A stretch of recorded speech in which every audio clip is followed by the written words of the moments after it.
Welcome back guys. सो आज के video के अंदर हम लोग कुछ बहुत इंपॉर्टेंट चीज़ों के बारे में बात करेंगे जो पीआर से रिलेटेड इंसिडेंट हुए अभी पिछले 2-3 मंथ्स के अंदर अंदर मेरे कुछ वाया जान पहचान के लोगों के साथ, ठीक है। बट वो इन्फॉर्मेशन जो मैं आपको दूंगा वो बहुत ज़्यादा इंपॉर्टेंट होने वाली है आप लोगों के लिए। So make sure you watch the video till the and. दो चीज़ें हैं जो मेन मुझे टच करनी है। सो आप पूरी वीडियो देखोगे आपको आइडिया लग जाएगा मैं क्या बोलने वाला हूँ एंड किस तरीके से है, बिकॉज आई एम श्योर ये सबके साथ होगा, एक ना एक बार कभी ना कभी होना ही है। सो ज़्यादा देर नहीं करते, वीडियो शुरू करते हैं। शुरू करने से पहले लाइक सब्सक्राइब शेयर ज़रूर कर देना। जो सबसे पहली चीज़ के बारे में बात करूँगा वो है प्रॉपर डॉक्यूमेंटेशन प्रोवाइड नहीं करना। Okay, by that what I mean is जब भी आप अपना फाइल पीआर के लिए रखते हो तो जहाँ हमारा स्ट्रीम होता है, ये दोनों केसेस मेरे स्ट्रीम में बने हैं, राइट। बट ये दोनों केसेस हर एक स्ट्रीम में बन सकते हैं। सबसे पहले हमारे स्ट्रीम में क्या होता है कि आपको ओंटारियो से पीएनपी लेना होता है, देन पीएनपी के बाद आपकी फ़ाइल फेडरल में जाती है, राइट। ये सारी चीज़ें होती है। तो जब आप ओंटारियो के लिए डॉक्यूमेंटेशन करते हो तो उसमें अगर कुछ चीज़ें यहाँ वहाँ होती है ना, तो इतना ज़्यादा नज़र में नहीं आता है जितना मैंने नोटिस किया। बिकॉज जब मैं अपना पीएनपी अप्लाई कर रहा था, जब मुझे अपना पीएनपी मिला, उससे पहले जो भी मैंने डॉक्यूमेंट्स प्रोवाइड करे थे वो मैंने ऐसे ही प्रोवाइड कर दिए थे। मतलब उन्होंने जितना मांगा उतना ही प्रोवाइड किया, उससे ऊपर कुछ भी प्रोवाइड नहीं किया था मैंने, ठीक है। कोई भी एडिशनल डॉक्यूमेंट नहीं, कुछ भी ऐसा नहीं कि मुझे लगे कि ओके अगर यहाँ पे लोगों ने क्वेश्चन पूछा तो I don't have anything to show, तो वहाँ पे मैंने ऐसे ही खाली एक डॉक्यूमेंट प्रोवाइड कर दिया and I got my PNP very easily, कोई प्रॉब्लम नहीं आया। बट यही चीज़ one of my friends sir like types someone, ठीक है। सो उनका क्या हुआ था कि उन्होंने डॉक्यूमेंटेशन अप्लाई किया एंड जितना मांगा था उतना प्रोवाइड किया। एक क्वेरी रेज हुई, ये 7 मंथ्स पहले हुआ था, ठीक है, अभी नहीं हुआ है। 7-8 मंथ्स पहले क्वेरी रेज हुई तो 2-3 डॉक्यूमेंट उन्होंने वापस मांगे। मतलब IRCC वालों ने ये बंदे को 2-3 डॉक्यूमेंट मांगे कि भाई ये डॉक्यूमेंट्स में हम लोग को ये चीज़ें नहीं मिल रही है तो प्लीज़ प्रोवाइड कर। तो बंदे ने वो डॉक्यूमेंट्स को जैसे लिखा था, उसने जो उसको समझ आ रहा था उस हिसाब से उसने खुद से करके IRCC को वापस भेज दिया। And after 3-4 months again IRCC ने वो डॉक्यूमेंट्स वापस भेजे, बोलते हैं कि भाई हम लोग को फिर भी ये चीज़ें नहीं मिल रही है तेरे डॉक्यूमेंट में। एंड इस बार वो लोगों ने हाईलाइट करके भेजा था, डार्क अक्षरों में लिखा हुआ है कि ये चीज़ें हमें चाहिए जो हमें नहीं मिल रही है, इसीलिए हम आपको डॉक्यूमेंट वापस भिजा रहे हैं, राइट। तो बंदे ने चेक किया, कुछ कंसल्टेंट से बात करी, ये सब चीज़ें करके फिर डॉक्यूमेंट उसने सबमिट करे कुछ चेंजेस करके। एंड जो अभी रिसेंटली 1 महीने पहले वो डॉक्यूमेंट्स वापस आए, उसका पूरा का पूरा फाइल वो लोगों ने वापस भेज दिया है। They are like incomplete application करके पोर्टल पे दिखा रहा है एंड पूरा का पूरा फाइल सारे डॉक्यूमेंट्स रिटर्न भेज दिए है। They are like start from the beginning, like simple चीज़ है, start from the beginning, right. तो ये लफड़ा हुआ है। He is waited for 1 year and 3 months, 1 year 3 months, ठीक है। उसके बाद पूरे डॉक्यूमेंट्स रिटर्न करे है। उसका वर्क परमिट नेक्स्ट ईयर जनवरी या फरवरी में कंप्लीट हो रहा है and I don't know what is going to happen now, ठीक है। बिकॉज उसको अभी फिर से पीएनपी अप्लाई करना पड़ेगा या क्या है मुझे नहीं पता है, बट ये चीज़ हुई है। एंड ये एक के साथ नहीं, ऐसे 3-4 लोग हैं जिनको मैं जानता हूँ, कुछ तो मेरे क्लोज फ्रेंड्स हैं, उनके साथ ये चीज़ें हुई है कि डॉक्यूमेंट पूरा का पूरा फाइल ही रिटर्न भेज दिया IRCC ने कि भाई अभी incomplete file, status incomplete, and सारे डॉक्यूमेंट्स रिटर्न कर दिए कि अभी भरो, फिर से अप्लीकेशन स्टार्ट करो, ठीक है। सो ये लफड़ा हुआ है। क्यों हुआ है? बिकॉज वो 2-3 डॉक्यूमेंट्स मांग रहे थे। अब ये कौन से डॉक्यूमेंट्स मांग रहे थे? ट्रैवल इन्फॉर्मेशन फॉर्म, शेड्यूल ए, बैकग्राउंड डिक्लेरेशन फॉर्म, या इस तरीके का कोई फॉर्म होता है, मैं आपको स्क्रीन पर दिखा दूंगा, ठीक है। तो ये 2 जो फॉर्म होते हैं, मैं 4 बंदों को जानता हूँ, चारों की फाइल रिटर्न आई है सिर्फ ये 2 फॉर्म की वजह से। उनको प्रॉपर इन्फॉर्मेशन नहीं मिल रही थी ये फॉर्म में and they are like okay is this the right person जो डॉक्यूमेंट प्रोवाइड कर रहा है या किसी और का एप्लीकेशन ये बंदा कर रहा है। इस चीज़ की वजह से, मिस इन्फॉर्मेशन की वजह से डॉक्यूमेंट्स वापस आ गए, ठीक है।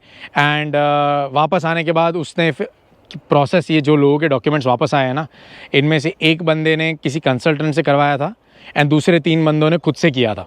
सारे खुद से ही करते हैं यार, इसमें ऐसा नहीं है कि खुद से करने से कोई प्रॉब्लम हुआ है, बट द थिंग इज़ उसने प्रॉपर इन्फॉर्मेशन प्रोवाइड नहीं करी है जो IRCC को चाहिए थी। एंड वो समझ नहीं पा रहा था जब डॉक्यूमेंट वापस आ रहा कि भाई वो एग्जैक्टली चाहते क्या है और ये प्रोवाइड क्या कर रहा है, राइट। अब कुछ चीज़ें बताता हूँ आपको। ट्रैवल इन्फॉर्मेशन है, ट्रैवल हिस्ट्री फॉर्म जो होता है ना, उसमें बताना पड़ता है कि आपको कितने 10 सालों में आप कहाँ कहाँ ट्रैवल करे हो। मतलब आप जब कनाडा आए थे या जब आप इंडिया में थे, आपने कहाँ कहाँ ट्रैवल किया है आपको बताना पड़ेगा। और वहाँ पे लिखा हुआ है या तो आप इंडिया के बाहर और, ठीक है, एंड नहीं, और कनाडा के बाहर कहाँ गए हो, उसने क्या किया था, इंडिया के बाहर और कनाडा के बाहर दोनों इन्फॉर्मेशन प्रोवाइड करी हुई है। वो फॉर्म में उनको इतना ही चाहिए कि भाई कनाडा में जब से आप आए हो तो कनाडा की धरती के बाहर आप कितनी बार गए हो। वो बंदा वो समझ नहीं पा रहा था एंड डॉक्यूमेंट पे डॉक्यूमेंट रिटर्न 2 बार आया हुआ है एंड तीसरी बार फाइल ही इनकम्प्लीट करके स्टेटस आ गया and they have given all the documents back. They are like now reapply, get your PNP then again apply. ठीक है, I don't know how that thing is going to work for him. He is hired a lawyer and पता नहीं क्या झंझटबाजी है, मुझे नहीं पता। सो मुझे लगा कि इसके ऊपर वीडियो बनाना बहुत इंपॉर्टेंट है यार। सो ये एक चीज़ थी। फिर बैकग्राउंड डिक्लेरेशन, शेड्यूल ए फॉर्म। शेड्यूल ए फॉर्म में बेसिकली आपको सारी चीज़ें प्रोवाइड करनी होती है। ये फॉर्म मुझे भी रिटर्न आया था भाई, एक बार क्वेरी रेज हुई थी तो ये फॉर्म मुझे रिटर्न आया था एंड देयर वे थिंग्स जो मैंने प्रोवाइड नहीं करी थी और बाद में पता लगा कि ओके ये सब मैंने प्रोवाइड नहीं किया, इसके वजह से फॉर्म वापस आया। तो मैंने एक बार वो फिल आउट किया एंड वापस दिया, उसके बाद वो फॉर्म वापस नहीं आया, डन हो गया। बट वो बंदे को वो फॉर्म 3 बार रिटर्न आया था and 4th time they showed incomplete on his file. तो मेक श्योर यार बैकग्राउंड डिक्लेरेशन फॉर्म में आप लोग कहाँ कहाँ जॉब्स करिए कनाडा में आने के बाद, कहाँ कहाँ पिछले 10 साल में आप रहे हो इंक्लूडिंग इंडिया, आपको प्रोवाइड करना पड़ता है। आपके पेरेंट्स का डिटेल्स, आपका डिटेल्स, सारा कुछ वो फॉर्म में अप्लाई करना दिखाना पड़ता है। बेसिकली मेन है कि जॉब्स कितनी करी है, पढ़ाई कितनी जगहों पे करी है और कहाँ कहाँ रहे हो, वो सब आपको दिखाना पड़ता है। तो मेक श्योर यार जो भी बोला गया है विदाउट एनी गैप आप दिखाए, वरना आपको लफड़ा हो सकता है नहीं, लफड़ा होगा। ठीक है, आई डोंट नो अभी डिले कितना चल रहा है, क्या है क्या नहीं PR एप्लीकेशंस के अंदर, बट मैं अपने PR के बारे में आपको फ्यूचर में वीडियोस में आइडिया लग जाएगा। सो एनीवेज, बट दूसरे लोगों की अगर PR के बारे में बात करूँ तो अभी डिले चल रहा है एंड उसमें भी अगर आप प्रॉपर इन्फॉर्मेशन प्रोवाइड नहीं कर पाओगे तो इनकम्प्लीट डॉक्यूमेंट सारे रिटर्न आ जाते हैं। उसके अलावा एक और बंदा है जिसका क्या था, उसने सारे डॉक्यूमेंट्स ढंग से प्रोवाइड करे थे, एक फॉर्म में सिग्नेचर नहीं था, पूरा का पूरा फाइल रिटर्न आया है। जस्ट एक फॉर्म में सिग्नेचर नहीं था, पूरा फाइल ही रिटर्न कर दिया उन्होंने। Like they could have just send the document back and told कि भाई सिग्नेचर हमें चाहिए करके, नहीं तो पूरा फाइल ही रिटर्न भेज दिया है। आई डोंट नो भाई इतना किस बात का स्ट्रिक्ट चल रहा है, but it is that level of strict right now.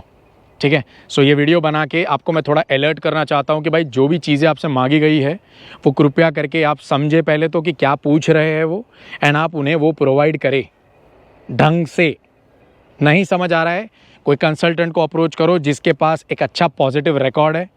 ठीक है, उसका बैकग्राउंड अच्छा रहा है, ऐसे बंदे को अप्रोच करो, उसको करवाओ। आप खुद क्रॉस चेक करो, समझो आराम से, 2-3 दिन लगाओ, आपको टाइम मिलता है। They don't just ask you कि ओके अभी मैंने डॉक्यूमेंट भेजा है, कल मुझे वापस चाहिए, ऐसा नहीं होता है। वो आपको टाइम देते हैं 2 हफ्ते का, महीने का।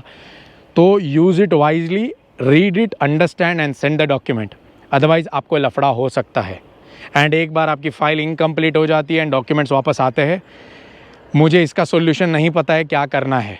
वो बंदे ने एक लॉयर हायर किया है and then again they are doing some, I don't know what he doing. Lawyer hire करने की क्या ज़रूरत है, मुझे समझ में नहीं आया कुछ, बट क्लियरली वहाँ लिखा हुआ है लेटर के अंदर। वो लेटर आपको मैं नहीं दिखा सकता because of the personal details and all, but I did tell him to send me the letter also, but वो कंफर्टेबल नहीं है शेयर करने में ये सारी चीज़ें। तो एनीवेज जो भी है, इंपॉर्टेंट ये है कि ये चीज़ें आपको नहीं करनी है, दैट्स इट। नंबर 2, ये एक ब्लंडर मिस्टेक है यार, नंबर 2 वाली जो मैं बता रहा हूँ। वैसे नंबर 1 भी ब्लंडर मिस्टेक ही है, बट नंबर 2 तो उससे भी बड़ी ब्लंडर मिस्टेक है।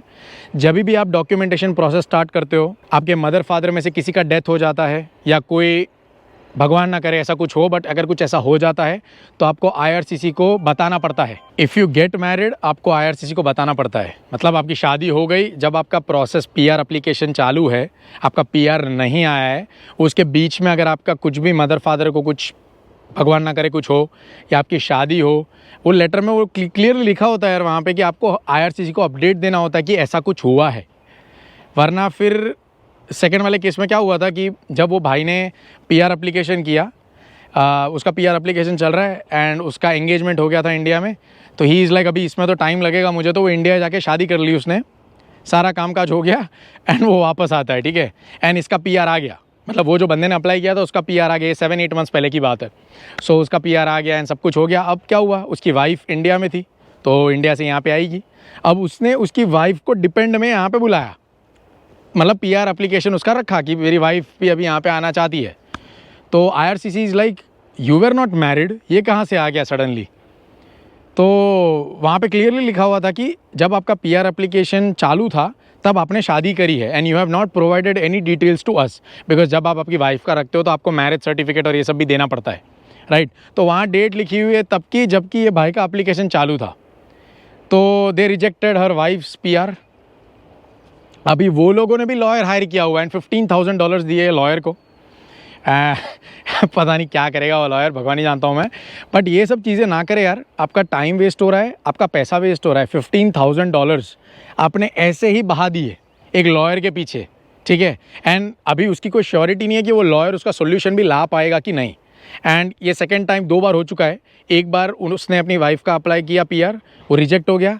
अभी लॉयर हायर करके अप्लाई किया है, फिर रिजेक्ट हो गया, ठीक है ना। अब एक्सेप्ट होगा नहीं होगा भगवान ही जानता है। See anyways you guys know कि कनाडा के अंदर how difficult it is to get PR right now. And उसके ऊपर आप ये ब्लंडर मिस्टेक्स करोगे तो भाई फिर कोई वर्ड्स तो मेरे पास तो नहीं है। I don't know about you guys. So लोग बहुत केयरलेस है, ठीक है। वो दिख रहा है मुझे क्लियरली, केयरलेसनेस पीक लेवल पे चल रही है। उनको PR भी चाहिए, सिटीज़न भी बनना है, बट ऐसे ही बन जाना है कि भाई वो जो प्रोवाइड करें, हाँ ठीक है ले लो, हो गया ख़त्म। देखो IRCC आपका नौकर नहीं है, उनका काम है, वो कर रहे हैं। वो आपके अकेले को नहीं कर रहे। मतलब IRCC जो पूरे कनाडा में है वो आपके अकेले के लिए नहीं बैठे हैं। There are lakhs of applications coming. Student होते हैं, फिर वर्क वीज़ा वाले होते हैं, उसके अलावा बाहर इंटरनेशनल विजिटर वीज़ा वाले होते हैं। पता नहीं कहाँ कहाँ से लोगों के एप्लीकेशन आ रहे होते हैं। एंड उनको हज़ारों में एप्लीकेशंस बहुत सारे लाइक एवरी डे रहते हैं। आपका एक एप्लीकेशन होता है राइट। अगर आप ढंग से इन्फॉर्मेशन प्रोवाइड नहीं करोगे तो वो आपके पीछे बार बार नहीं आएंगे।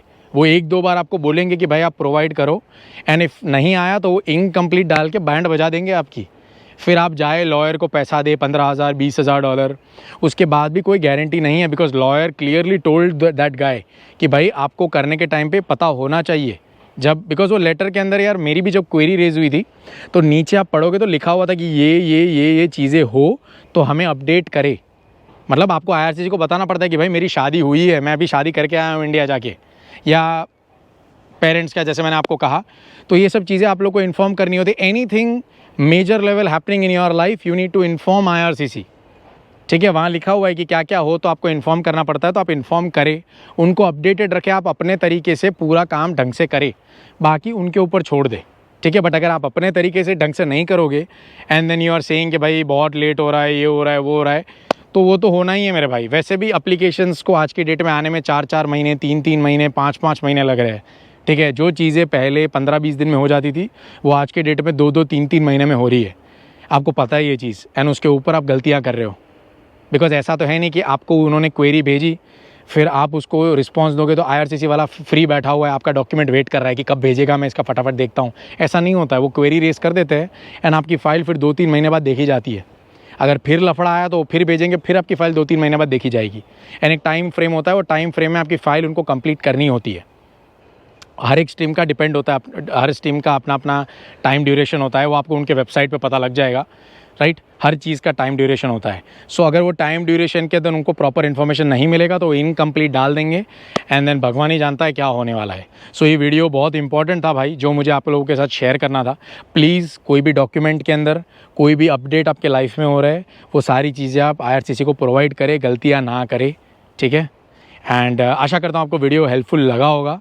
बाकी लाइक शेयर कर देना और कमेंट में मुझे ज़रूर बताना आपके साथ ऐसा क्या हुआ है जो कोई और लोग सीखे, ताकि मैं यहाँ पे नीचे पिन कर दूँ आपका कमेंट, लोग सीख सके कि भाई ये गलतियाँ नहीं करनी है, ठीक है। फिर मिलते हैं अगली वीडियो में, तब तक के लिए बाय बाय।